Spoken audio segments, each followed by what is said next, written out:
L'intelligence artificielle et les data permettront-elles de mieux vivre en ville? Ça va être notre panel jusqu'à l'heure du déjeuner. Alors j'invite tous les participants qui sont là à venir. Lionel Brie, qui est Smart City Global Practice Manager chez GFI. Philippe Derieux, montez à l'annonce de votre nom. Philippe Derieux, Head of PNC New Business Model d'AXA. Guillaume Devauchel, installez-vous, hein. Rapprochez-vous de moi. Guillaume Devauchel, qui est vice-président innovation et développement scientifique du groupe Valeo. Claire Falzon, qui est à côté de moi et qui est la directrice générale de Nova Veolia. Caroline Goulard, cofondatrice de DataVise. Emmanuel Grégoire, qui va arriver, qui est de la mairie de Paris. Nicolas Machtou, directeur délégué de France chez Enedis. Et Nicolas Montsarrat, qui est directeur exécutif au sein d'Accenture Digital, responsable notamment de la santé. Il reste une place pour Emmanuel Grégoire qui va arriver, je pense, me rejoindre. Merci, si vous voulez bien, dans le fond de la salle, de mener vos conversations à l'écart, qu'on puisse s'entendre. Merci. Alors, d'abord, bonjour à toutes, les deux, et à tous. Je crois que jamais dans l'histoire, on a été confronté à un moment d'accélération aussi spectaculaire des technologies.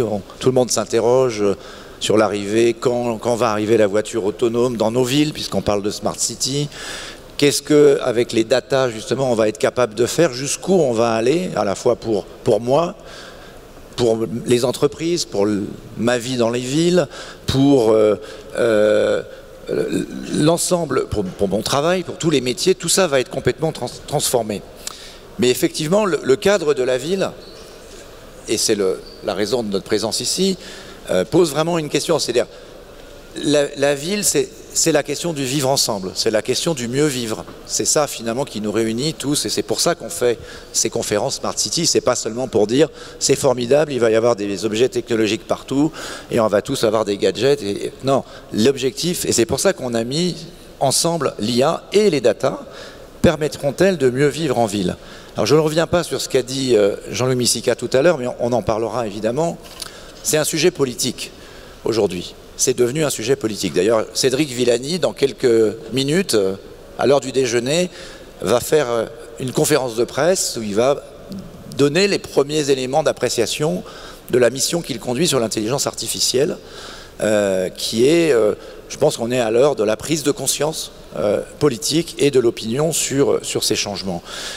Donc pour en parler et pour faire un peu la différence entre la vraie IA, la fausse IA, de quoi parle-t-on vraiment?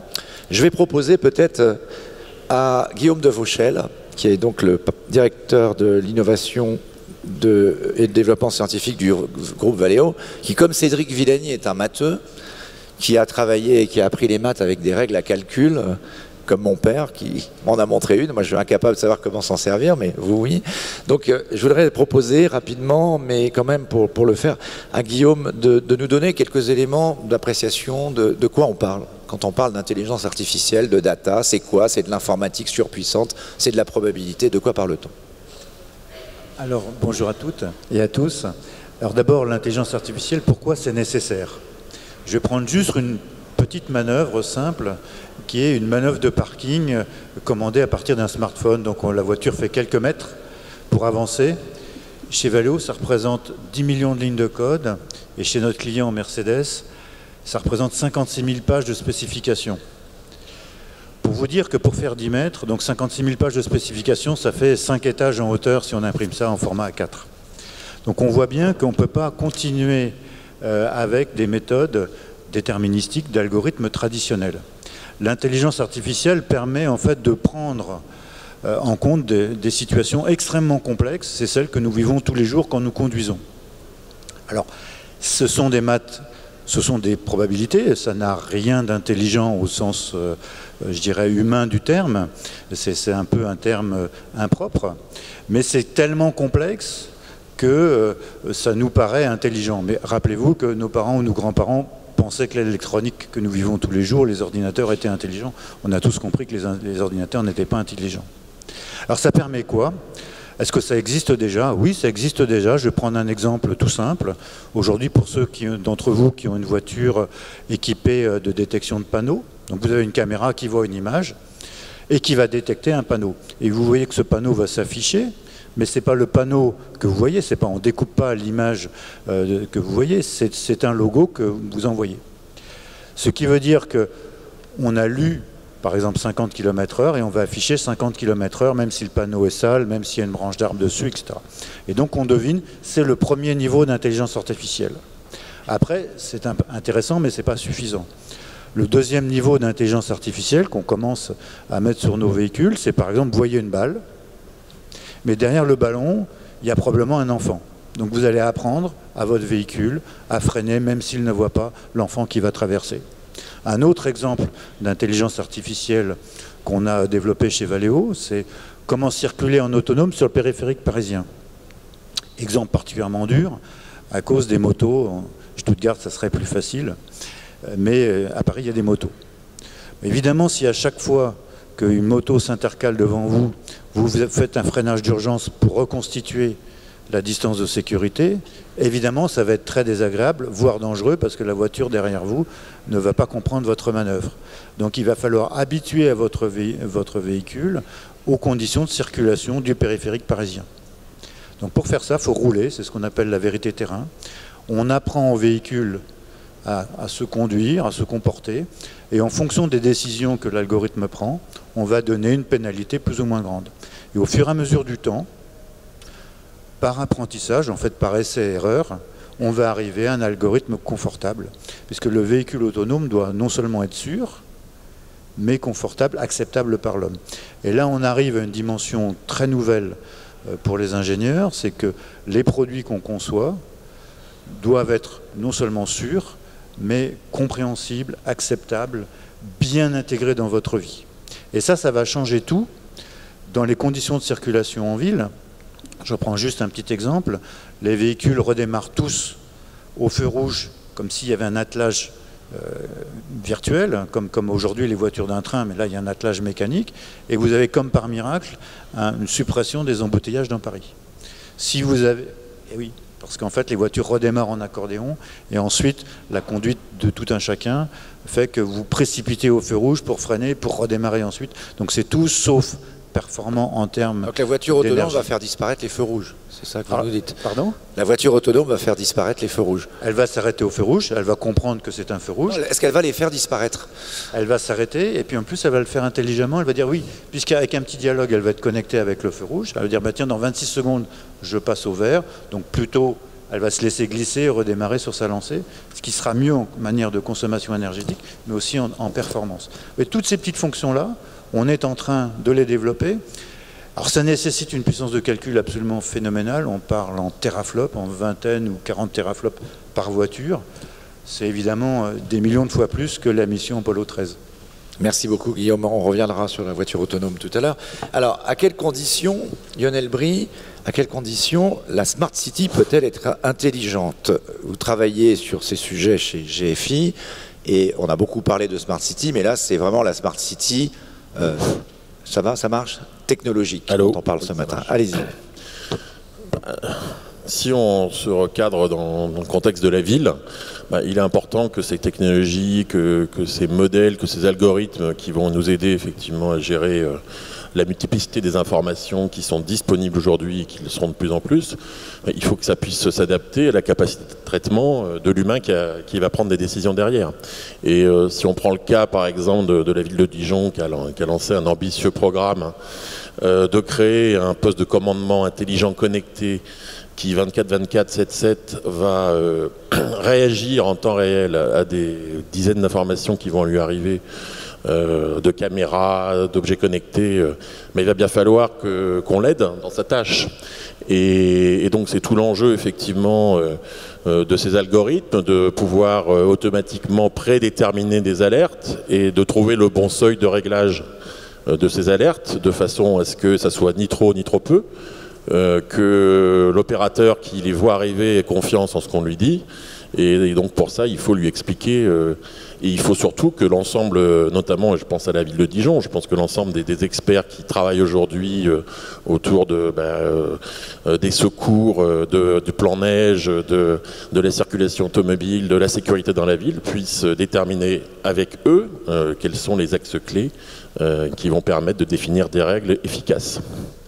Après, l'autre problématique, c'est qu'on a des très beaux algorithmes, on a des analyses de régression, mais comme toujours, à partir du moment où on a de la donnée, il faut toujours essayer de comprendre où sont les causes, où sont les effets. Et là-dessus, d'une part, il faut avoir des données de qualité, et ça c'est un premier prérequis. Qui dit données de qualité, ça veut dire que ce sont des données dont on se sert, donc il y a des cas d'usage derrière. Et ensuite, dans l'analyse effectivement des algorithmes, il faut être certain qu'on ne fait pas d'erreur, qu'on n'oublie pas une variable clé et que donc on ne tire pas des conclusions erronées. Et puis dernier sujet, tout ça ce sont, comme le disait mon collègue, des investissements très lourds. Autant s'assurer que ces investissements correspondent à des projets de valeur financière, valeur socio-économique, valeur collective.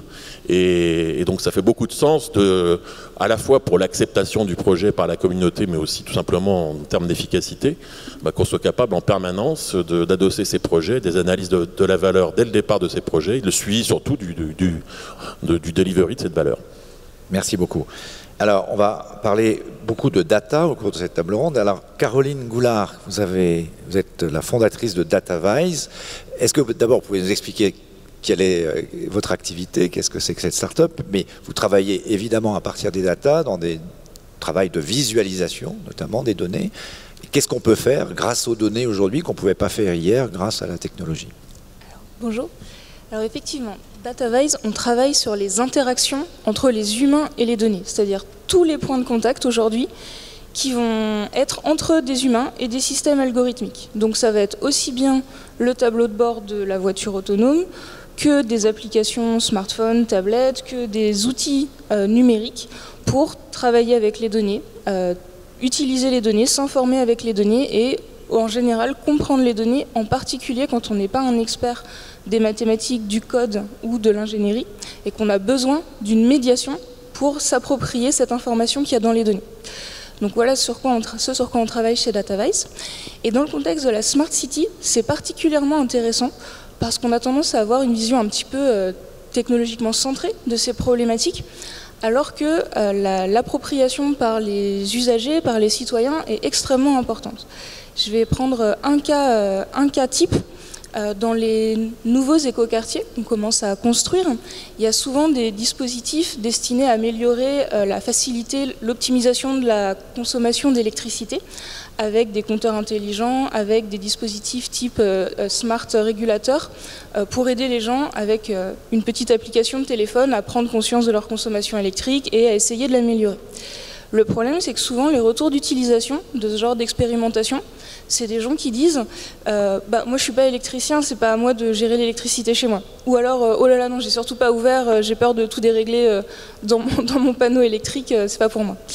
Et bien justement, c'est typiquement ce qui se passe quand on pense la technologie sans penser son interaction avec les humains et avec les utilisateurs. Et c'est là où on pense avoir un rôle important à jouer, parce qu'il faut penser des dispositifs qui sont compréhensibles, accessibles, utilisables et intéressants pour des êtres humains. Donc dans un cas comme ça, nous, on va pouvoir par exemple travailler à une application qui va utiliser l'interactivité, la visualisation de données, plein de leviers cognitifs pour faciliter l'appropriation par le grand public de ce type de technologie. Donc en fait, pour résumer, ce que les interactions hommes-données, où est-ce qu'elles vont se nicher dans les smart cities?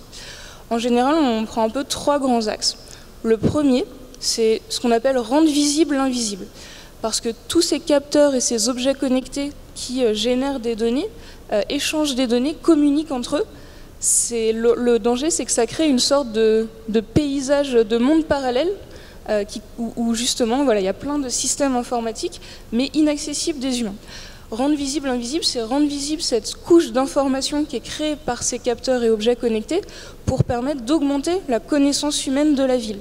Donc ça va être rendre visible beaucoup plus finement la pollution dans la ville, rendre visible beaucoup plus finement le bruit, les déplacements urbains, etc. Le deuxième grand axe, ça va être de faciliter le pilotage des villes grâce aux données. Alors on parle beaucoup de machine learning, d'intelligence artificielle pour automatiser la prise de décision, mais on aurait tort de croire que tout va pouvoir s'automatiser dans la prise de décision urbaine. Et justement, quand on n'aura pas la possibilité d'automatiser, il nous faudra des outils d'aide à la décision qui soient à la hauteur des enjeux. Et aujourd'hui, on a beaucoup tendance à positionner les problématiques en silo, le réseau énergétique d'un côté, le trafic urbain de l'autre, etc. L'enjeu des interactions en données et de la visualisation de données, c'est de faire des modélisations de la ville qui vont intégrer les différentes couches de données. Et c'est comme ça qu'on va par exemple pouvoir modéliser des systèmes qui récupèrent l'énergie de freinage de certains véhicules publics pour pouvoir alimenter en énergie des bâtiments. Donc on vient de décorréler les deux problématiques, transport et énergie. Et le troisième axe, c'est de faire en sorte que ces technologies des smart cities, elles ne soient pas uniquement là pour aider les élus, les gouvernants à mieux piloter, elles soient aussi là pour faciliter l'innovation, la prise d'initiative par les citoyens, et donc au service des citoyens, et de les mettre en capacité de mieux agir dans la ville. Donc ça va être par exemple toutes les logiques autour de l'ouverture des données, mais aussi tous les systèmes qui vont faciliter la vie des citoyens dans la ville. Voilà. Merci beaucoup, Caroline. D'abord, bravo, parce que je trouve votre elevator pitch est très brillant, très convaincant, et vous avez ouvert à peu près toutes les pistes dont on va pouvoir reparler tout à l'heure, notamment sur les données.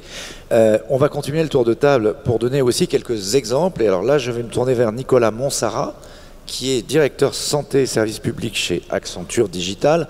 D'abord, peut-être pour nous donner votre vision globale de ce dont on parle, mais aussi d'application dans le domaine de la santé, puisqu'en ville, c'est un des sujets évidemment importants. Le sujet de l'intelligence artificielle en santé, quand on l'aborde par la technique, on dit maintenant on peut analyser des radiographies et détecter des futures tumeurs de manière plus efficace qu'un radiologue. Ou alors on peut détecter, analyser, calculer et créer des médicaments de manière beaucoup plus efficace, et donc ça c'est un futur de la santé. L'inconvénient de ça, c'est que ça c'est pas sur le périmètre de la ville. Donc du coup, si on met ça en perspective de la ville, comment est-ce qu'on peut analyser les objectifs dans le domaine de la santé? Une ville, grosso modo, ça a deux objectifs, c'est d'être attirante pour les personnes qui y vivent, qui y travaillent ou qui la visitent, et c'est de créer de l'activité économique. Et donc, dans une logique de ville, je vais vous donner quelques exemples. À Singapour, pour la première fois, la population commence à vieillir. Et donc, le besoin en système de santé augmente et apparaît. Il se trouve qu'il n'y a pas assez d'hôpitaux à Singapour. Donc, que fait la ville? Et elle a décidé, non pas d'investir pour créer des hôpitaux, mais d'investir sur de l'équipement des logements pour permettre l'hospitalisation à domicile, d'investir sur des programmes de santé pour éviter, de bien-être, pour éviter que les gens deviennent malades, et donc pour maîtriser par la technologie le coût et le devenir du système de santé. Ça, c'est un exemple. Alors évidemment, à domicile, il y a de l'IoT, il y a des devices, de l'intelligence artificielle. Voilà un exemple. Un exemple qui n'a rien à voir, une ville du Moyen-Orient, Doha, qui aujourd'hui est riche du pétrole et qui demain n'aura plus les revenus du pétrole, et qui dit comment est-ce que je me développe économiquement demain, vient de décider qu'elle voulait devenir le hub de santé du Moyen-Orient dans 10 ans. Et dans 10 ans, la santé, c'est plus qu'elle est aujourd'hui, ça sera l'intelligence artificielle, comme je le disais tout à l'heure. Et donc, ce qu'elle fait, c'est qu'elle investit pour créer un cluster, pour qu'il y ait des medtech, des biotech, etc., qui se créent et qui incubent localement une nouvelle santé outillée par l'intelligence artificielle et qui un jour deviendra un vecteur de croissance économique. Un troisième exemple qui n'a toujours rien à voir, en Finlande, il y a une réforme qui est en cours pour régionaliser la santé et faire en sorte que, c'est freedom of choice, en tant que Finlandais, je peux choisir où me faire soigner, comment. Et tout ça, ça suppose de piloter de manière beaucoup plus fine l'évolution des pathologies, le besoin d'accès au système de santé, et quelque part le financement du système de santé. Et là, il y a beaucoup de données, il y a beaucoup d'intelligence à mettre pour faire en sorte que l'expérience du patient soit meilleure et en même temps que le système de santé soit efficace. Et donc ça, c'est de l'intelligence artificielle au service d'une réforme dans le domaine de la santé. Un dernier exemple, avant de revenir sur la France, je voulais citer l'exemple de l'Afrique du Sud, je trouve que c'est intéressant aussi. C'est un pays qui est en déséquilibre entre des centres urbains énormes qui grossissent et qui sont dotés d'infrastructures de santé, et puis des villages ou des lieux plus lointains qui sont moins équipés.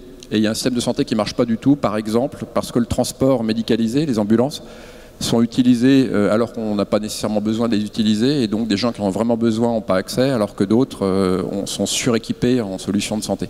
Et donc comment j'équipe ces villages un peu lointains? d'accès numérique et distant à la santé, avec des cabinets de consultation distants, avec la consultation virtuelle, évidemment de l'intelligence derrière.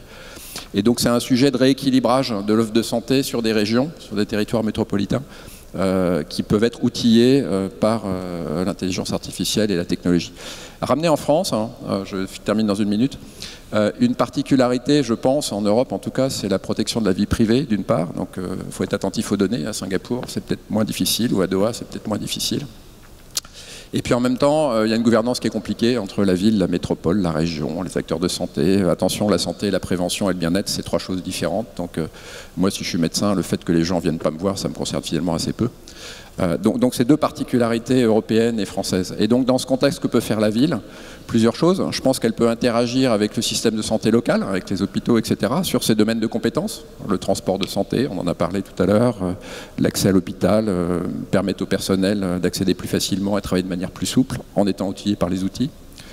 La deuxième chose qu'elle peut faire, c'est le médico-social, quelque part, pour la mission sociale de la ville, d'une part, et puis la mission de bien-être, elle peut investir sur l'équipement des logements sociaux en technologie, sur le développement de ce type d'outils et de solutions pour permettre de réduire la congestion au système de santé en apportant un meilleur bien-être aux personnes.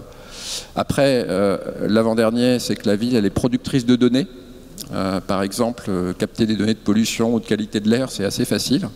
Les publier, les rendre à disposition en open data de gens qui peuvent l'étudier, c'est relativement facile. Et mobiliser par un écosystème d'innovation des acteurs qui vont réfléchir en disant si je ferme les quais de Seine, est-ce que ça influe ou pas positivement sur la santé des habitants? C'est quelque chose qui est assez facile à organiser dans une logique d'écosystème que la ville peut pousser. Et puis dernier élément, c'est la partie économique. On a vu que dans la santé, le futur de la santé va venir par l'intelligence artificielle et la technologie transformer l'ensemble des pratiques de santé.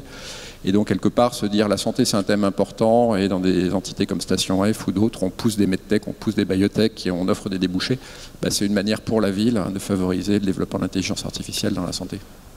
Merci. Juste une question de complément sur l'hôpital, puisque on parle de mieux vivre en ville. L'hôpital, c'est l'un des services publics essentiels, évidemment, d'une ville, comme Paris, par exemple, ou d'autres. L'hôpital est au bord de la crise de nerfs aujourd'hui. L'hôpital est au bord du collapse, on pourrait presque dire. Humainement, ça va exploser. Donc, est-ce qu'on peut imaginer qu'avec des solutions d'intelligence artificielle, avec des technologies, sachant qu'on n'a pas forcément de moyens aujourd'hui humains à mettre en place, on peut optimiser, mieux gérer, mieux soigner? Je pense qu'il y a deux types de réponses. Il y a la réponse technologique, en disant tiens, on peut analyser des radios plus efficacement, donc quelque part on peut augmenter la capacité de traitement de la partie radiologique de l'hôpital. C'est pas du tout la bonne réponse. La bonne réponse, c'est que le vrai problème des hôpitaux, c'est qu'ils sont encombrés par des gens qui y viennent et qu'on ferait mieux de traiter avant ou après, en dehors de l'hôpital, pour augmenter la capacité de traitement de l'hôpital sur là où il y a des réels besoins, des réelles urgences. Et donc le rôle de la ville, il est de développer un écosystème qui commence dans le bien-être, c'est-à-dire avant d'être malade, pour permettre aux gens de suivre leur santé, de capturer leurs données de santé, d'anticiper leurs futures maladies et donc ne pas encombrer les hôpitaux. Et puis en se dotant de ce qu'il faut en service à la personne et en service technologique après, pour qu'ils puissent quitter l'hôpital plus vite et donc le désencombrer. Le gadget technologique du milieu, il est très important pour la santé de demain, mais ce n'est pas lui qui va résoudre le problème des hôpitaux. Merci. Alors, Philippe Derieux, pour parler d'assurance, et donc de votre expérience chez AXA de ces questions. L'assurance, souvent, on regarde ça, c'est quand il y a une catastrophe, il faut intervenir, mais c'est aussi la prévention des risques. Et donc, la question du caractère prédictif, ou en tout cas d'aider à prévenir un certain nombre de menaces, qui peuvent être de diverses natures, de l'intelligence artificielle, semble effectivement apporter des services nouveaux. Est-ce que vous travaillez dans ce domaine? Est-ce que vous avez des modèles? Et qu'est-ce que ça peut permettre? On parle, pour parler que de Paris, il y a eu cette étude qui a fait pas mal de bruit sur la crue centenale, dont on touche tous du bois qu'elle ne se produira pas cette année ou l'an prochain. Alors, merci. D'abord, évidemment, tout ce qui vient d'être dit change complètement notre perspective d'assurance. Par définition, puisque nous sommes là pour couvrir des risques. On vient de parler de la santé. On va arriver bientôt à de la santé, à de l'assurance de type indiciel et paramétrique sur des bases de degrés de pollution, par exemple. Ça peut être beaucoup de choses. Donc on est en train de modifier totalement notre parcours d'assureur. Mais l'autre chose, et c'est ce que vous venez de dire, c'est que pour rester assureur demain, il faut travailler énormément déjà le risque dans l'analyse, bien sûr, mais aussi dans le traitement avant même de parler d'assurance. C'est-à-dire d'aider chacun de nos clients, que ce soit des entreprises, des particuliers, ça peut être des municipalités, à prévenir les risques plutôt que de parler d'assurance avant. Et dans ce domaine-là, on a travaillé énormément, évidemment, de modélisation, pas d'ailleurs en interne, on travaille beaucoup avec des startups, on travaille avec des universitaires. En France, puisqu'on va rester sur le domaine français, on travaille avec l'IRSTEA, l'Université Pierre et Marie Curie, pour modéliser tous les risques naturels, avec un niveau de granularité qu'on n'avait jamais atteint auparavant, c'est-à-dire avec des degrés de précision pour une inondation qui peut être au niveau du mètre, et pas à l'époque on en était à 1 km, 2 km près, c'est pas suffisant, avec une idée claire de restituer ces données à nos propres clients, en leur disant voilà le risque que vous avez, on a analysé pour vous, vous nous permettez d'avoir des données, on vous les restitue, et d'avoir une vision beaucoup plus dynamique justement en termes de prévention, et ce que l'on fait aujourd'hui pour des clients particuliers ou pour, par exemple, des grandes entreprises industrielles. Alors on a des cas où on peut montrer des cartes, par exemple, d'inondation dynamique, où on vous montre à l'heure près comment l'inondation se propage sur votre site, comment elle va se rétracter, à quelle vitesse, quelles sont les problématiques, et derrière, amener des systèmes de prévention en disant ben, la prochaine fois, voilà, équipez-vous de telle façon pour que ça se passe comme ça. C'est vrai aussi, évidemment, pour une collectivité territoriale. On peut parfaitement le faire pour la ville de Paris, on l'a fait pour la ville de Compiègne, etc. Voilà. On est dans ce monde où la data nous permet d'avoir des systèmes granulaires beaucoup plus précis, donc, d'analyse de risque. Et heureusement, puisque sinon, ça deviendrait inassurable. Prenons le cas des inondations qui avaient eu lieu il y a quelques années en Vendée. Donc, j'ai vu un reportage fascinant sur le tout. Rien n'a marché, quoi, en gros. Et est-ce qu'on peut travailler avec les collectivités locales pour leur dire là, c'est pas possible, on n'assure plus, là, donc les gens, ils vont de. Est-ce qu'on peut anticiper, parce qu'il y a eu des morts quand même dans cette affaire-là. Oui, alors si vous parlez de la fosse sur mer, qui est un sujet de submersion marine, c'est-à-dire du vent qui va pousser la mer en dehors de l'aspect pluvial des choses, bien sûr, on peut effectivement avoir des systèmes, si ce n'est prédictif. Je ne parlais pas que de la fosse sur mer, est-ce qu'on peut généraliser à tous les endroits où il y a ce type de menace? Oui, c'est pour tirer les leçons. Il y a plusieurs aspects. Si on continue, et sur la planète Terre, c'est partout pareil. Partout pareil. Si on continue à accepter de faire construire des maisons juste en bord de mer ou en bord de rivière, alors qu'on sait pertinemment qu'elles sont en danger, on a un problème. Où on expose les personnes qui les ont construites ou qui y vivent avec pas de problème. Donc ça, c'est un sujet réglementaire. Et avec la COP, l'accord, on sait qu'il y aura probablement un jour une élévation du niveau de la mer. C'est quand même un sujet difficile à modéliser. Oui. Ensuite, alors, on peut modéliser quand même les risques parce qu'on sait l'évolution climatique, on la suit énormément. Alors, on n'en devine pas tous les aspects, mais on essaie de la suivre. Et puis on peut, et c'est ce que on fait en France, on a des systèmes prédictifs d'inondation. Ils ne sont pas suffisants encore aujourd'hui, mais on a les moyens de les améliorer considérablement pour vraiment dire dans tel quartier, dans telle ville, attention, vous allez avoir ça dans les heures qui viennent. Et c'est vrai aussi pour la submersion marine que vous évoquez en Vendée. Voilà. C'est un travail qui doit être approfondi avec le secteur public, les collectivités territoriales. Je reviens sur la première remarque que vous faisiez sur le changement systémique, paradigmatique presque du monde de l'assurance, du fait de l'arrivée de toutes ces technologies. On parlait de santé à un moment et de pollution de l'air.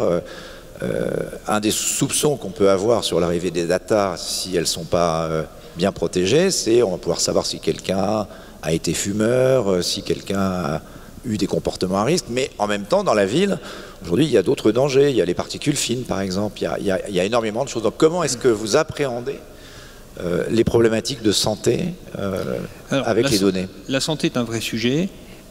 C'est un sujet complexe. Vous parliez de data et de protection des data. Je rappelle quand même qu'il y a des normes européennes et des directives européennes, la GDPR. Vous avez la CNIL en France. Ce que l'on fait de toute façon, et on le fait depuis des années, nous on anonymise les données de manière à ne pas avoir de sujet là-dessus. On bénéficie en tant qu'assureur de quelque chose que d'autres n'ont pas, c'est l'expérience réelle de ce qu'ont subi les personnes ou les entreprises par les sinistres qu'on prend. Ce qui nous donne une statistique réelle par rapport aux modélisations qu'on fait. C'est-à-dire qu'on modélise ça, mais qu'est-ce qui s'est passé en réel, on le sait. Et donc on confronte les deux. Et je le répète, on arrivera à des modes d'assurance qui sont plus de type indiciel en fonction d'indices globaux comme des indices de pollution par exemple. Mais il y a bien d'autres indices sur une ville. Il y a une autre chose qui est très intéressante aussi, c'est d'analyser... Ça veut dire une ville qui ne lutterait pas contre les particules fines, ça voudrait dire que ça serait plus cher de s'assurer pour sa santé dans cette ville. Oui. Enfin, concrètement. Oui, c'est plus cher de s'assurer à Paris demain si Madame Hidalgo ne fait pas en sorte que le diesel disparaisse. Il y a forcément un principe je dirais, d'excellence, si on veut, c'est-à-dire que la ville qui est mieux gérée que l'autre, évidemment, sera évidemment moins pénalisée ou sera favorisée par définition. Ceci étant, l'un des sujets qu'on traite aujourd'hui et qu'on veut traiter plus, c'est les interactions des systèmes dans une ville, comme les interactions qu'on fait pour des grandes entreprises sur leur chaîne de fournisseurs. Et ça, c'est de l'analyse de systèmes complexes, et aussi ce que, si je reprends les catastrophes naturelles, une tempête qui arrive sur une ville, la ville, par son écosystème, peut amplifier le sujet, ou au contraire le diminuer. On est en train de travailler sur ce sujet-là, qui n'est pas simple, mais qui mérite d'être travaillé de façon très, très claire, enfin très précise. Voilà. On va continuer le tour de table. Alors, il y a des services essentiels dans une ville qui sont l'eau, l'environnement, le tri des déchets, l'énergie. Et donc, on a la chance d'avoir 2 représentants de groupes qui travaillent dans ce domaine. Là encore, pas forcément pour ne parler que de ce secteur, et aussi de votre appréciation du monde des données et de ce qu'on peut faire avec et de l'arrivée de ces technologies. Alors Claire Falzon, d'abord, vous êtes directrice générale de Nova Veolia. Donc Veolia, c'est l'eau, l'environnement. Mais Nova Veolia, c'est autre chose. Vous allez peut-être nous expliquer qui vous êtes, ce que vous faites, et ensuite votre appréciation de ces changements et de ces nouvelles opportunités. Oui, merci. Bonjour à tous. Donc, je suis Claire Falzon, je dirige Nova Veolia, qui est l'entité qui regroupe pour Veolia l'ensemble des startups qui interviennent dans le domaine du digital. Et effectivement, depuis ce point de vue, ce que je constate, c'est que l'intelligence artificielle, elle est absolument partout dans nos métiers, dans nos opérations et dans les services que l'on rend aux villes. Quelques exemples très, très concrets. Je ne sais pas si vous savez par exemple que Veolia est aujourd'hui le propriétaire du plus grand parc en France d'objets connectés. 3 millions d'objets connectés, des compteurs intelligents, des capteurs, des objets communicants. Et toute cette data qui est déjà travaillée à la source, une première couche d'intelligence artificielle au moment du recueil de la donnée, elle est ensuite traitée dans des centres de pilotage, d'hypervision, qui là aussi, grâce à de l'intelligence artificielle, grâce à des algorithmes, nous permettent d'automatiser, ou en tous les cas de processer un certain nombre de gestes et de recommandations faites par les machines pour intervenir sur tel segment du réseau par exemple. Donc l'intelligence artificielle, elle est dans nos réseaux. Par exemple, on a développé 15 upgrades partout dans le monde. Ce sont des centres d'hypervision énergétique, et un bâtiment, lorsqu'il est relié à cet upgrade, bénéficie assez rapidement d'une économie de 5 à 15% de sa consommation énergétique. Deuxième exemple très concret d'intelligence artificielle au service de nos métiers, à Amiens, on a développé le tri téléopéré. Très concrètement, l'opérateur de tri voit passer devant lui un flux de déchets, il a une tablette tactile, et cette tablette préqualifie les déchets en lui disant là c'est du carton, là c'est du métal, et l'opérateur n'a plus qu'à appuyer sur le déchet, et un bras robotisé vient sélectionner le déchet et le mettre dans le bon bac. On voit bien le gain immédiat pour la sécurité de l'opérateur de tri, et pour évidemment son efficacité. La question que pose la table ronde d'aujourd'hui, c'est l'étape d'après.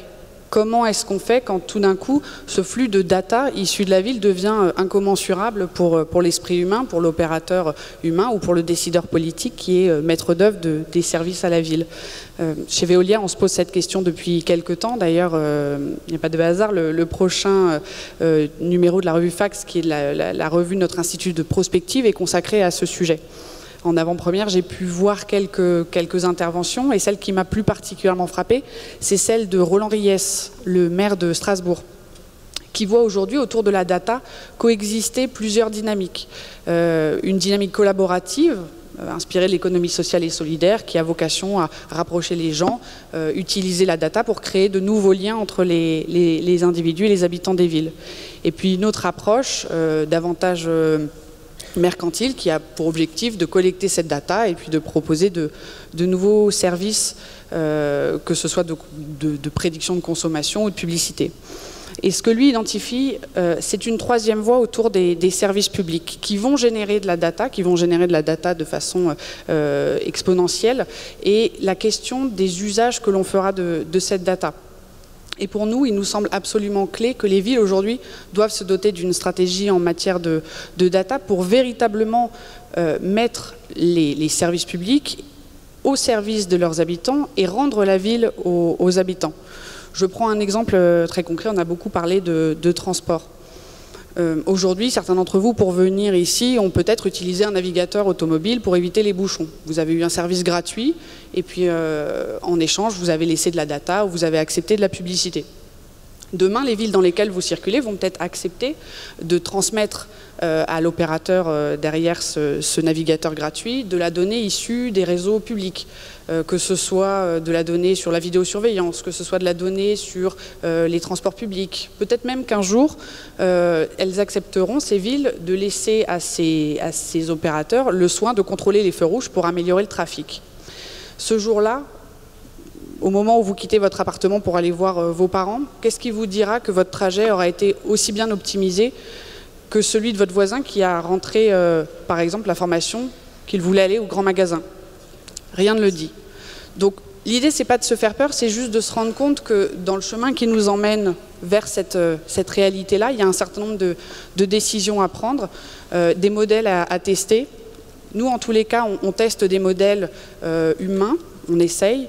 On a un partenariat par exemple avec Ashoka, qui est une grande organisation, une grande ONG qui intervient dans le domaine du social et qui développe des incubateurs sociaux pour mettre à disposition cette donnée de la ville, la mettre à disposition des startups, des habitants, et essayer d'inventer ensemble les nouveaux modèles pour que la ville et la donnée de la ville soient vraiment rendues aux habitants. Absolument, on va en reparler dans quelques instants avec Emmanuel Grégoire qui nous rejoint. Nicolas Machtou, je pense qu'on est un peu dans une problématique à la fois similaire mais un peu différente à celle de Veolia. Vous êtes directeur délégué Île-de-France chez Enedis, et Enedis, c'est aussi la mise en place des conditions, j'allais dire, de la collecte de ces datas avec l'installation du fameux compteur intelligent Linky qui fait par là parfois couler un peu d'encre. Alors, qu'est-ce que, d'abord, en Île-de-France, comment ça se passe? Parce qu'il y a certaines régions où on dit que c'est plus compliqué. Est-ce que c'est particulier au sud de la France ou au sud-ouest de la France? Et qu'est-ce qu'on va pouvoir faire? Comment convaincre d'abord les gens? Et puis qu'est-ce qu'on va pouvoir faire? Qu'est-ce que Enedis va pouvoir faire avec ce compteur intelligent dans le domaine de l'optimisation de l'énergie, dont on sait que c'est ce qui attend... nous attend tous, et ce qui attend notamment les villes, puisqu'elles sont les principales consommatrices d'énergie. Bonjour à tous. Oui, effectivement, Enedis a... Parlez bien dans le micro, pardon. Enedis a saisi l'opportunité de la transformation numérique et digitale avec une double ambition.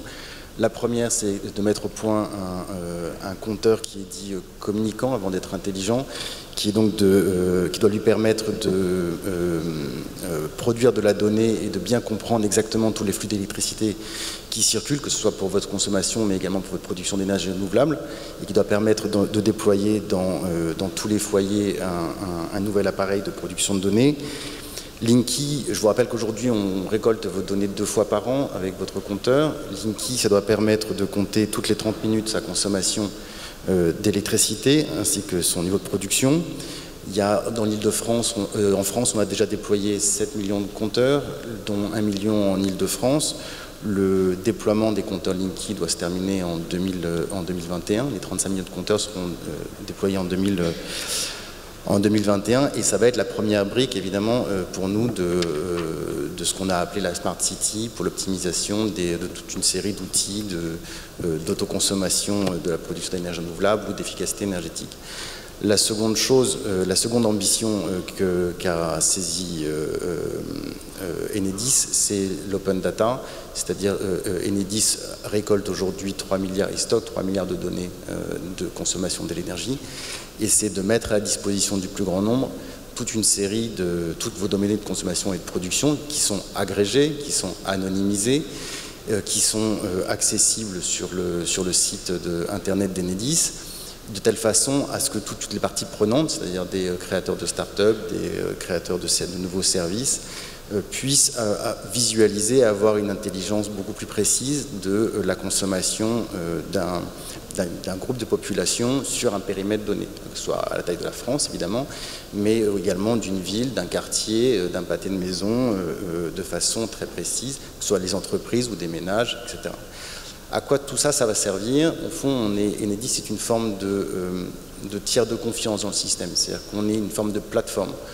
On va servir à produire une donnée fiable de façon régulière, de telle façon à ce que d'autres acteurs développent à partir de là des services. Typiquement, une collectivité locale comme la ville de Paris ou un département a besoin de développer un plan climat et énergie. Donc il a besoin de bien comprendre exactement quels sont les équilibres de son système électrique en termes de production et de consommation, la qualité et la fiabilité des données produites par Enedis permet de répondre à ça. Une jeune start-up qui veut monter des services d'efficacité énergétique de telle façon à vous aider à optimiser chez vous votre consommation, elle a besoin d'accéder à des données qui soient fiables, et donc on lui permet cela. Alors il y a les données individuelles qui sont protégées, et il y a les données collectives qu'on essaye d'agréger et de rendre anonymes de telle façon à ce que les entreprises puissent s'en saisir. Alors, qu'est-ce que vous dites, puisqu'on parle d'un compteur intelligent, qu'est-ce que vous dites au type, à la personne, à la famille qui dit « mais moi, je ne veux pas que mon compteur soit intelligent, parce que ça veut dire quoi? De quoi vous me parlez ?» Enfin, voilà, il y a quand même un problème de dialogue et de pédagogie sur ces questions. Alors il y a celui qui dit, en plus, il paraît qu'il y en a un ou deux qui ont brûlé, je ne sais pas si c'est un accident ou une réalité, mais du coup la presse en fait des tonnes, notamment en presse, je ne dois pas dire en province, Jean-Christophe Tortora n'aime pas, mais je veux dire, souvent on voit ça dans la presse régionale, il y a des campagnes qui sont menées. Qu'est-ce qu'on peut dire, quelle pédagogie faire pour expliquer aux gens que ça va être un plus, un mieux, et pas un élément qui va leur permettre de les espionner ou autre? Je pense que que les gens soient inquiets de la manière dont on utilise leurs données, après tout, c'est d'une certaine manière assez intuitif et c'est pas scandaleux en tant que tel. Il y a toute une série de garde-fous dans l'utilisation de ces données. Ces données, elles sont personnelles. Ça veut dire que si vous ne voulez pas les donner, vous ne les donnez pas. Enedis ne peut rien faire contre la façon dont les consommateurs veulent utiliser leurs données. C'est-à-dire que nous, on est simplement un facilitateur dans cette histoire. Elle nous aide pour récolter vos données de consommation, c'est-à-dire pour aider à votre facturation en électricité sans se déplacer, sans vous importuner. Donc il y a un nouveau service qui est fourni par l'opérateur industriel à ses clients, mais en même temps, si à l'égard de tiers ou à l'égard de sociétés, vous souhaitez garder vos données pour vous, vous les gardez pour vous. Et pour le coup, il y a un cadre réglementaire avec la CNIL, il y a un cadre de protection de l'utilisation des données personnelles qui est extrêmement strict en France. Pardon. Et pour terminer sur ce sujet, il y a aussi la question, et je le disais aussi pour l'eau, mais ce sont des ressources rares. Donc il faut les protéger, il faut les économiser, il faut les optimiser. Que ce soit l'eau, que ce soit l'énergie, notamment l'électricité, demain, dans un monde COP21, il va falloir... Donc comment convaincre que ces éléments d'innovation, cette intelligence va être au service d'un bien commun, finalement, d'un bien collectif qui est celui de dépenser moins, d'optimiser, et donc... ce qui est certain, c'est que... Est-ce que ça sera sur la facture d'électricité, par exemple? Comment les gens vont le percevoir? Non, ce qui est certain, c'est qu'à la fin de l'histoire... Parlez bien dans le micro. Pardon. Ce qui est certain, c'est qu'à la fin de l'histoire, tout ça est quand même censé conduire à une société plus sobre, d'une certaine manière. C'est-à-dire qu'une fois que vous avez parfaitement compris tous vos flux d'électricité, entre ce que vous produisez, ce que vous voulez autoconsommer, la manière dont vous voulez utiliser cette énergie pour votre bien propre ou la remettre sur vous produisez toute une série de nouveaux services qui ont une efficacité collective qui est rémunérée. Et d'autre part, cette meilleure compréhension aujourd'hui de votre consommation doit vous conduire à pouvoir faire des économies. Absolument. Merci. C'est important de le dire, parce que c'est pour les gens qui ne l'auraient pas compris. Emmanuel Grégoire qui nous a rejoint, qui est adjoint à la maire de Paris en charge du budget, du financement et de la transformation des politiques publiques. Vous avez pas pu entendre la séquence précédente Data City, donc je vous la résume. En dehors de pitch formidable avec plein de startups qui nous ont présenté des tas de projets que vous connaissez mieux que moi et qui sont vraiment très intéressants, il y a eu un discours de Jean-Louis Missika, que vous connaissez bien, qui a dit attention, là on rentre dans la phase politique, la data c'est un sujet politique, on rentre, nous les villes, probablement dans l'époque d'un conflit, pas armé mais d'un conflit, il a employé ce mot, avec un certain nombre d'opérateurs pour s'assurer, ça a été dit tout à l'heure notamment par Caroline Goulard mais par plein d'autres, s'assurer que voilà, la donnée soit au service de tous et ne crée pas de distorsion, notamment de concurrence dans un certain nombre de services. Alors, j'aurais bien aimé avoir votre commentaire, votre explication de texte sur ces propos. Qu'est-ce que ça veut dire qu'on va rentrer dans un conflit concrètement ? C'est finalement assez simple, et donc comme je sais très bien ce que pense Jean-Louis et que je pense la même chose, je vais essayer de compléter en le reliant au thème de notre table ronde. Nous pensons qu'il y a véritablement un service public de la donnée. C'est quoi un service public de la donnée? C'est précisément avoir conscience que derrière ce que nous appelons l'intelligence artificielle et le potentiel extraordinaire, qu'on peut même qualifier de révolutionnaire, que ça va dessiner pour l'humanité tout entière, mais de façon beaucoup plus accélérée dans les villes pour des raisons évidentes que chacun a en tête. La question de la collecte, de la production, de la gouvernance de la donnée est désormais un enjeu stratégique pour les pouvoirs publics. Et c'est quoi un service public de la donnée? C'est de considérer que dans la chaîne de valeur sociale pour la construction d'une politique publique et pour la construction de services aux citoyens, il peut y avoir un intérêt à avoir une gouvernance publique de la donnée pour la distribuer à tout le monde de la même manière. Et même de voir comment on peut, avec les partenaires privés, parce qu'il s'agit à mon avis moins d'un conflit que d'une segmentation des responsabilités. Un partenaire privé a une expertise extraordinaire sur la donnée, sa production, son traitement, sa plus-value, etc. Mais il a tendance à en faire l'un des piliers de sa stratégie. À peu pour résumer, de la même façon qu'au 19e et encore largement au 20e, la question de l'infrastructure était un avantage comparatif, compétitif, décisif. La donnée devient un pilier des avantages compétitifs et nous on pense qu'il y a un danger démocratique à ne pas le surveiller de près. C'est le rôle de régulation des pouvoirs publics, c'est plutôt d'ailleurs celui de l'État que celui d'une ville. Enfin, il n'est pas interdit aux villes de s'y intéresser dès lors qu'en plus on pense que le régulateur national ou supranational est défaillant. Mais en plus, on pense qu'il y a un intérêt à organiser du point de vue sociétal, du point de vue technologique, le management de la donnée et sa distribution au service de la production de biens communs. Et le service de la production de biens communs, et c'est là que c'est intéressant, il n'est pas du tout dans notre esprit basé sur un monopole public, mais en revanche, on veut s'assurer que tout un chacun peut y avoir accès.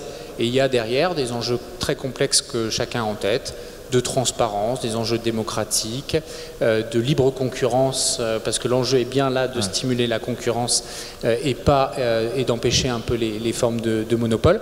Et les pouvoirs publics ont un rôle proactif intéressant en la matière. Absolument. Bon, on ne va pas citer de noms, on les a tous en tête. Mais l'économie des plateformes, c'est une économie des monopoles naturels.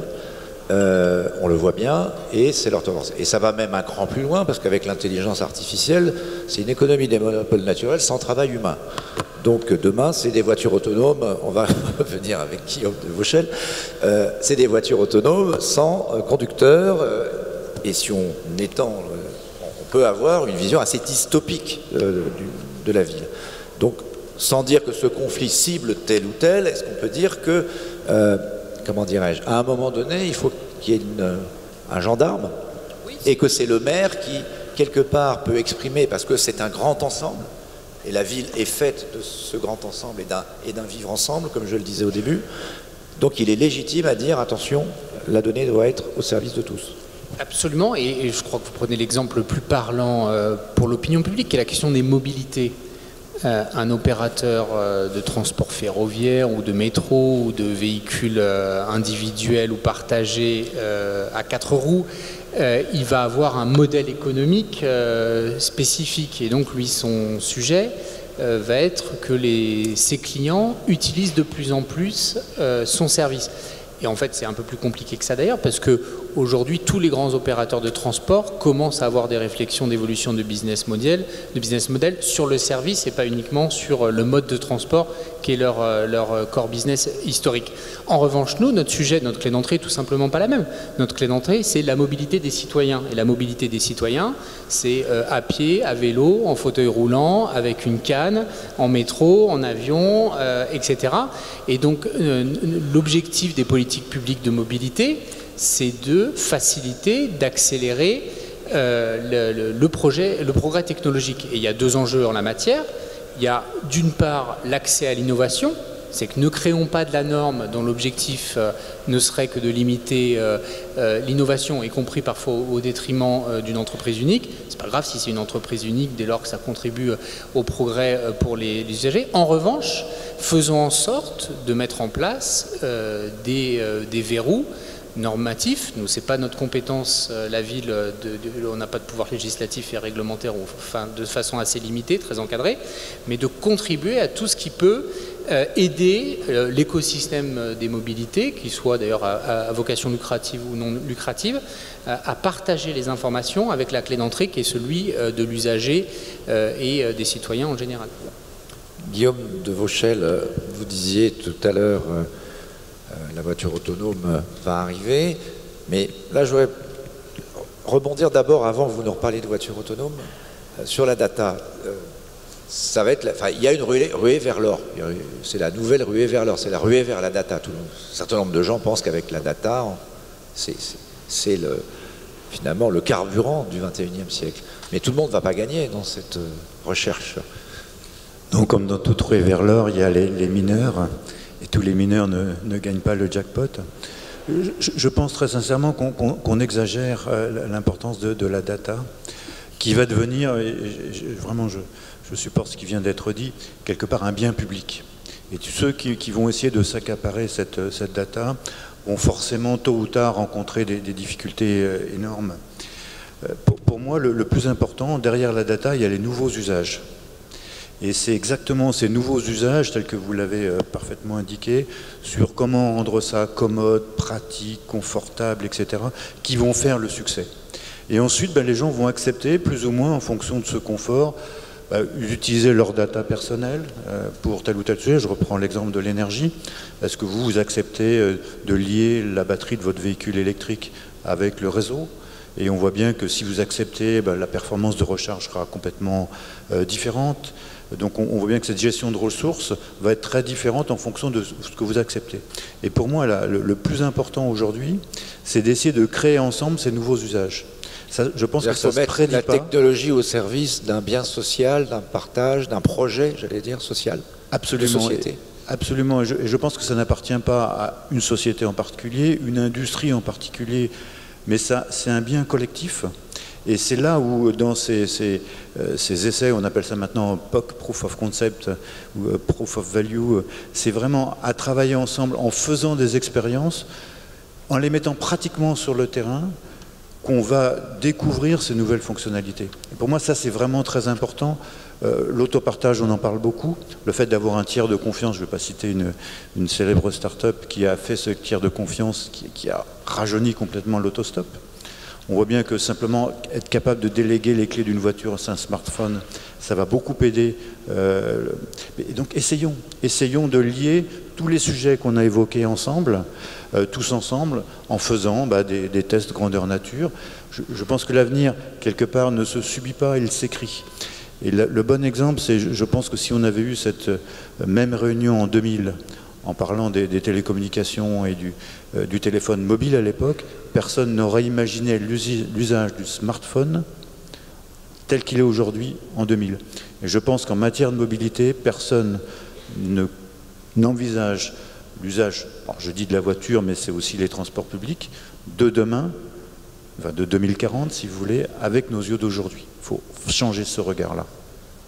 est-ce qu'on peut dire, mais je ne sais pas qui va répondre à cette question, qu'avec ces technologies et ce qui vient d'être dit, on est en train de passer à une économie finalement de la confiance. Le sujet, et on parle beaucoup d'une technologie, on n'en a pas parlé ce matin, mais de la blockchain par exemple. La blockchain, c'est exactement cette tentative de désintermédier et finalement de recréer la confiance au travers de la fameuse chaîne de blocs. Je ne reviens pas sur la technologie. Est-ce que quelqu'un a sur ce sujet, sur l'usage de la blockchain dans l'économie de la confiance, un avis sur est-ce que c'est ça finalement le moyen de réconcilier tout ça? Juste un point un tout petit peu différent. Tout ce qu'on a discuté aujourd'hui, ça montre l'importance nouvelle de la technologie en fait, et de l'innovation qui est apportée par les acteurs qui travaillent sur la technologie. Et je pense que, comme vous venez de le dire, un des rôles majeurs des villes, c'est de mettre en avant des écosystèmes d'innovation qui permettent de faire émerger les bonnes idées par des acteurs qui peuvent en avoir, qu'ils soient grands, petits, de toute nature, et surtout d'être capable, après les avoir expérimentés, de les mettre à l'échelle. Et ça suppose pas mal de changements aussi des habitudes d'achat des villes. Si vous êtes habitué à acheter des kilowattheures ou des volumes d'eau, vous n'achetez pas la même chose que si vous achetez un éclairage urbain de telle qualité, de telle heure à telle heure. Parce que si vous achetez un éclairage urbain, vous allez renvoyer vers celui qui vous le fournit la responsabilité des moyens pour arriver à un résultat qui est écologique, durable, etc. Et donc cette logique de plateforme, au sens pas technologique mais écosystème, travailler différemment entre l'acheteur public, entre ses partenaires privés, avec l'innovation, pour moi c'est une des grandes évolutions de la relation entre le public et le privé sur ce développement de la technologie. Le blockchain est un outil pour ça, puisqu'il va permettre de créer des relations de confiance distribuées entre acteurs sur différents cas d'usage. Une des difficultés du blockchain aujourd'hui, c'est qu'il suppose que des secteurs se mettent d'accord sur l'usage du blockchain entre eux, et c'est quelque chose qui va encore prendre un petit peu de temps. Ça consomme aussi pas mal d'énergie. C'est un autre petit sujet. En revanche, la logique, nous on appelle ça government as a platform chez Accenture, ça c'est une logique de coopération différente entre acteurs publics, privés et de toute taille. C'est le clé de succès de l'avancée dans les nouvelles technologies. Caroline, vous avez un point là-dessus, peut-être sur... Et après, Lionel, Brie, et Caroline, allez-y. C'est intéressant parce que j'ai l'impression d'avoir déjà entendu cette expression il y a quelques temps, en fait, économie de la confiance. Je pense que c'est pas du tout nouveau. Je pense qu'on a commencé à parler d'économie de la confiance avec l'économie des plateformes et tout ce système de notation. Et donc, on va compenser le fait qu'on remplace des relations à plus petite échelle territoriale où les gens se connaissent, ont entendu dire, donc des choses un petit peu plus diffuses, par des choses un petit peu plus documentées par des notes. Donc, je prends un Uber, je prends un plat à emporter, je vais voir les notes pour voir si je peux faire confiance. Un autre Airbnb, tout le monde est noté. Voilà. Donc on a commencé à parler de l'économie de la confiance à ce moment-là, comme une ressource intéressante. Moi, je trouve que ce que vous décrivez, c'est terrifiant comme vision du monde personnel. Ce qui est intéressant avec la blockchain, c'est que ça déporte un petit peu cette notion de confiance sur quelque chose de beaucoup plus technologique, sur un protocole. La question derrière, elle est toujours la même. Il va falloir qu'il y ait des gens qui adhèrent à ces usages.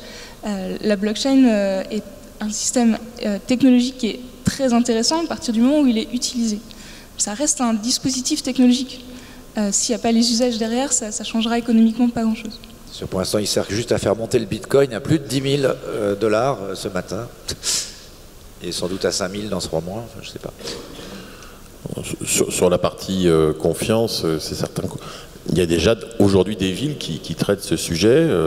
On a le triptyque protection, anonymisation, consentement, qui est indispensable à traiter pour que effectivement les urbains ils comprennent ce qu'ils font quand ils donnent l'autorisation express d'utiliser des données. Une ville comme Montpellier aujourd'hui a monté tout un label autour de ça, et je pense qu'elle est dans son rôle effectivement de gouvernance quand elle fait cela. Pour moi, l'autre sujet à partir de là, effectivement, c'est plutôt de dire, Jean-Louis Missica hier parlait de co-construction massivement multijoueur. Je rajouterais multidomaine, parce que comme on le disait, il s'agit effectivement de désiloter aujourd'hui l'usage de la donnée, de trouver des nouvelles richesses dans des croisements entre le transport, l'énergie, la mobilité. Et donc c'est autour de ça qu'on trouvera des services et donc un intérêt pour les citoyens à adhérer. Et à partir du moment où la valeur est là, c'est beaucoup plus facile. Claire, si vous aviez peut-être un mot à dire sur ces questions? Oui, effectivement. Enfin, sur la question de la blockchain, par exemple, sur ces nouvelles technologies, ça va complètement dans le sens du renforcement du rôle des décideurs locaux pour accompagner ces technologies. On évoquait la question de la réglementation, mais au-delà de la question de la réglementation, il y a aussi une question d'être prescripteur et d'être capable d'aider les entreprises qui interviennent à rendre viables ces business models qui sont nouveaux.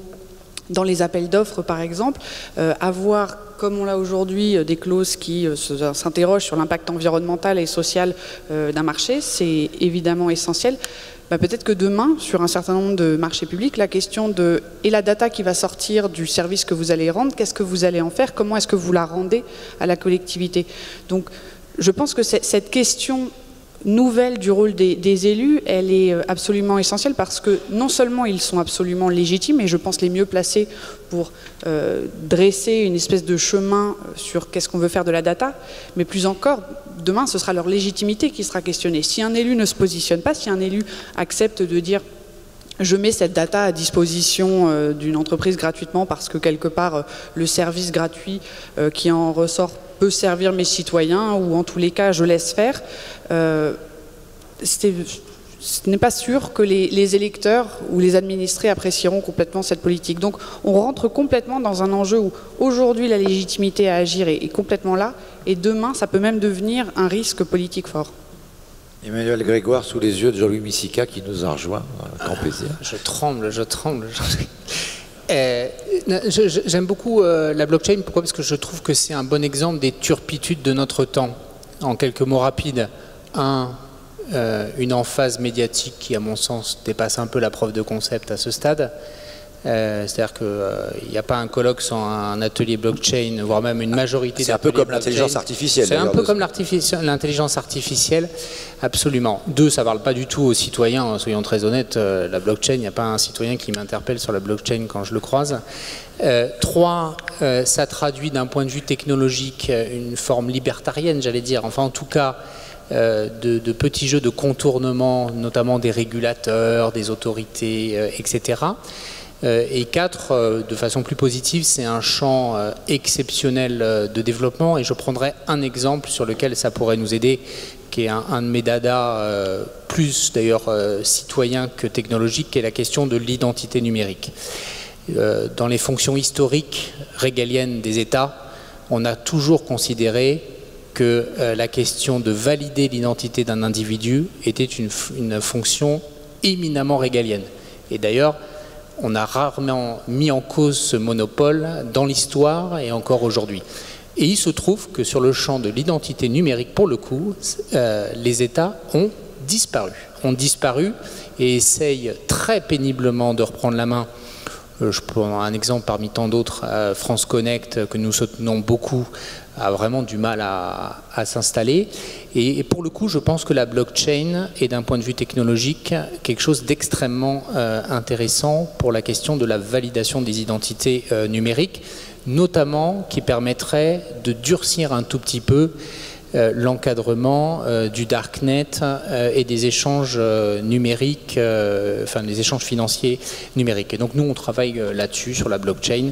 Enfin, on travaille, on réfléchit, ce qui est une forme de travail, mais on réfléchit d'abord sur comment la blockchain pourrait être une réponse à la question de l'identité numérique. Et c'est très intéressant d'un point de vue philosophique, parce que je trouve que c'est un concept rousseauiste de contrat social extrêmement puissant, la blockchain, et notamment toute la question de la confiance sur la remédiation citoyenne via les outils numériques. J'ajouterais juste sur ce point, parce que oui, bien sûr, ça ne parle pas au grand public si on dit blockchain, mais en Afrique, on fait, grâce à la blockchain, des cadastres. On arrive à résoudre des problèmes de propriété privée, de foncier. Donc on a quand même là une forme de révolution, et qui est sociale, qui est politique et sociale, c'est là où je vous rejoins. Est-ce que vous voulez dire un mot encore, Nicolas, sur ce qu'on s'est dit? Je ne vous ai pas donné le micro. Sur la blockchain, je peux souscrire à ce que dit Emmanuel sans difficulté. De fait, c'est un processus de certification avant tout, et donc le champ de travail est aussi large au fond que peu défloré. Nous aussi, on travaille dessus, mais c'est encore c'est les prémices. Un aspect qu'on n'a pas abordé, c'est la sécurité. Vous parliez d'identité, mais dans les villes, il y a aussi la question de la sécurité. L'intelligence artificielle, c'est aussi peut-être un moyen avec la reconnaissance faciale, etc. Alors, pour le meilleur comme pour le pire, peut-être Guillaume de Vauchel là-dessus, justement. Parce que la voiture autonome, elle va permettre de savoir qui est où, partout, en permanence. Enfin, ces voitures connectées, autonomes, posent quand même quelques questions de respect de la vie privée, d'intrusion, de hacking aussi. Il y a la question qui est posée de nouveaux dangers, de nouvelles menaces. Je crois qu'il y a eu des expériences de hacking de voitures, d'accidents provoqués. Donc là aussi, la question de la confiance dans la technologie va être testée. Alors, il y a déjà avec le véhicule autonome une belle promesse, puisqu'aujourd'hui, plus de 90% des accidents sont liés à des erreurs humaines. Donc, on peut éliminer une très grande part de ces causes. Mais évidemment, à chaque fois qu'il y a une nouvelle technologie, il y a des nouvelles attaques. Et par définition, le véhicule autonome devrait être hackable. Par exemple, dans les parkings, le véhicule doit se garer tout seul, et donc c'est l'infrastructure du parking qui va prendre le contrôle sur le véhicule. Donc c'est aussi une opportunité pour des malveillants. Mais je pense qu'on doit, ça ne doit pas nous empêcher de remettre, de faire progresser les fonctions. Et je pense qu'on doit avoir une nouvelle approche qui est, c'est globalement meilleur qu'avant. C'est-à-dire ce qu'on propose va être nettement meilleur. Le risque zéro n'existe pas. Je rappelle 3600 morts l'année dernière sur les routes en France. On ne peut pas promettre 0 mort, mais on peut promettre moins d'1 milliard d'un incident grave par milliard de kilomètres, voire par milliard d'heures. Donc ça fait beaucoup moins. Tout ça, ce sont des vraies valeurs. Bon, on en discute beaucoup avec les assurances, ça modifie beaucoup le risque assurantiel, puisqu'il y a beaucoup moins d'occurrences, mais quand il y a une occurrence, le même logiciel va être sur des milliers ou des centaines de milliers de véhicules. Donc tout ça, ça change la donne. Encore une fois, c'est vraiment se projeter dans un monde différent. Je pense qu'aujourd'hui, si vous lisiez, je reprends toujours l'exemple du smartphone, à chaque fois qu'il y a une nouvelle release, enfin une nouvelle version de votre logiciel, vous cliquez j'accepte, j'accepte, j'accepte. Je ne sais pas qui dans la salle lit les conditions générales de vente. Il y a des études qui montrent que si vous lisiez tout, il faudrait passer 15 jours de votre vie par an à lire ces fameuses conditions générales de vente. Donc aujourd'hui, les gens acceptent. Pourquoi ? Mais on peut demander à une intelligence artificielle de le faire à notre place ? Je pense qu'on peut demander d'analyser les textes pour voir ce qu'il y a de nouveau ou ce qu'il y a de plus ou moins louche dans telle ou telle condition générale de vente. Mais là, on revient sur les questions d'ethnologie, sur de comportement, d'acceptation. Et quelque part, il faudra peut-être accepter qu'un véhicule autonome de rouler à 30 km/h ou à 20. Mais finalement, le facteur de vitesse, qui est aujourd'hui le facteur essentiel pour la mobilité, n'est pas le bon facteur. Si vous transformez cette expérience en expérience agréable, vous n'avez pas nécessité d'arriver plus vite. Donc vous voyez, en changeant les paradigmes, on change vraiment profondément notre manière d'être. Absolument. Bon, merci beaucoup à tous. Est-ce on a encore 10 minutes pour des questions de la salle? S'il y en a, et donc il y a des micros qui vont peut-être vous être apportés, sinon je vous l'apporterai moi-même. Donc n'hésitez pas à lever la main s'il y a ou des frustrations parce qu'on n'a pas tout dit. Même si nous avions un panel à la fois nombreux et riche. Est-ce que quelqu'un a quelque chose à nous dire avant le déjeuner? Un commentaire, Jean-Louis? Non? Allez, Jean-Louis. Je n'ai pas assisté à toute la discussion, donc je ne sais pas si... On a parlé de vous, Jean-Louis, on a parlé de ce que vous avez dit sur le conflit qui se prépare sur les données. Ah oui, ça j'y crois beaucoup. Non, ce que je voulais dire, c'est que par rapport à ce qui a été dit sur les données produites par les opérateurs qui travaillent avec les villes. À la ville de Paris, on a créé ce qu'on a appelé une clause open data qui est dans tous nos contrats de concession de services publics. Ce qui veut dire qu'à partir du moment où un opérateur privé travaille avec la ville de Paris, il ne peut pas retenir ces données ni les commercialiser.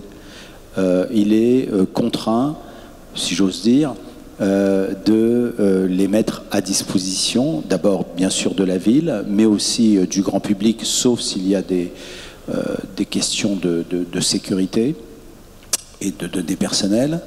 Mais il me semble extrêmement important de régler cette partie du problème, c'est-à-dire que quand vous avez un contrat, par exemple, avec Autolib ou avec Vélib ou avec un opérateur de mobilité, qu'il n'y ait pas une discussion interminable sur la question de savoir à qui appartiennent les données. À partir du moment où ces données sont produites dans le cadre d'un contrat de concession de service public, il est clair que ces données sont publiques. Moi, ce dont je parlais ce matin, c'était de quelque chose qui me paraît beaucoup plus complexe à gérer, mais qu'il faudra gérer. Ce sont les données privées, produites par des opérateurs privés, qui ne sont pas en contrat avec une collectivité publique, mais ces données sont d'intérêt général et elles sont nécessaires à la ville pour pouvoir gérer son espace public. Et ce que je demande aux législateurs, c'est extrêmement simple, même si ça ne fera pas plaisir à tout le monde, c'est que l'on dise que ces données d'intérêt général ne peuvent pas être conservées par l'opérateur privé et doivent être partagées avec la collectivité publique, ce qui ne veut pas dire qu'elles doivent être mises en open data, mais ce qui veut dire qu'elles doivent être confiées à la collectivité publique. Donc voilà, c'est une précision que je voulais Mais Jean-Louis, quand donner. vous parliez de conflit, ça veut dire que vous êtes prêt à aller jusqu'où si on ne vous les donne pas? Ah ben écoutez, non, mais écoutez, regardez ce qui s'est passé avec Airbnb. C'est pas une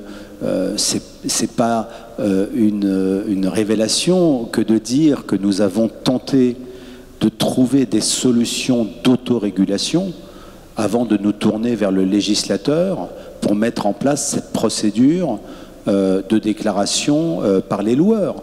Tout simplement parce que nous nous sommes rendus compte que nous n'y arriverions pas avec la simple négociation dans le cadre d'un rapport de force qui ne nous était pas favorable parce que il n'y avait aucun moyen de contrainte. Et donc on était dans une relation où la bonne foi et la confiance devaient être au rendez-vous. Et nous sommes rentrés dans cette négociation de bonne foi et en espérant que la confiance serait au rendez-vous. Mais nous sommes face à des opérateurs dont les représentants locaux n'ont pas le pouvoir de négociation. Le patron d'Uber France, j'espère qu'il n'est pas dans la salle, mais même s'il était dans la salle, je pourrais le dire sans difficulté, le patron d'Uber France ne sait même pas, n'a pas accès aux données. Donc, si vous voulez, il faut négocier avec des opérateurs qui sont déterritorialisés, et ces opérateurs ne considèrent pas les élus locaux comme des interlocuteurs légitimes. Et très souvent, ils ont même beaucoup de mal à comprendre les dispositifs de régulation de villes ou de pays qui ne sont pas les États-Unis d'Amérique ou la Chine. Donc il pourrait être nécessaire qu'il y ait des changements législatifs. Ah oui, bien sûr. Je pense que ce problème ne peut se régler que par la loi.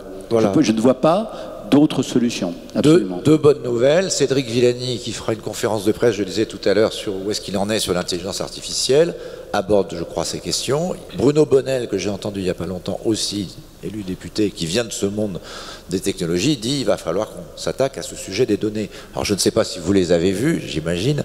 Moi, je les ai entendus il y a peu, et je dirais, pour conclure cette table ronde et remercier chaleureusement celles et ceux qui sont venus vous affronter, vous présenter leur vision sur un sujet qui n'est pas facile, qu'on rentre vraiment, moi je crois, et à la tribune on y croit beaucoup, ça sera la une de notre prochain numéro demain, que l'intelligence artificielle va vraiment changer le monde. Il ne faut pas prendre pour de l'intelligence artificielle ce qui n'en est pas non plus, mais que la data, enfin tout ce dont on a parlé aujourd'hui, c'est majeur, mais c'est d'abord une question politique, et la bonne nouvelle, c'est qu'enfin les politiques en France, en tout cas, sont en train de s'en saisir, et j'espère qu'ils apporteront une vision d'intérêt général, comme ça a été dit, je crois, par les uns et les autres, pour conjuguer tout ça.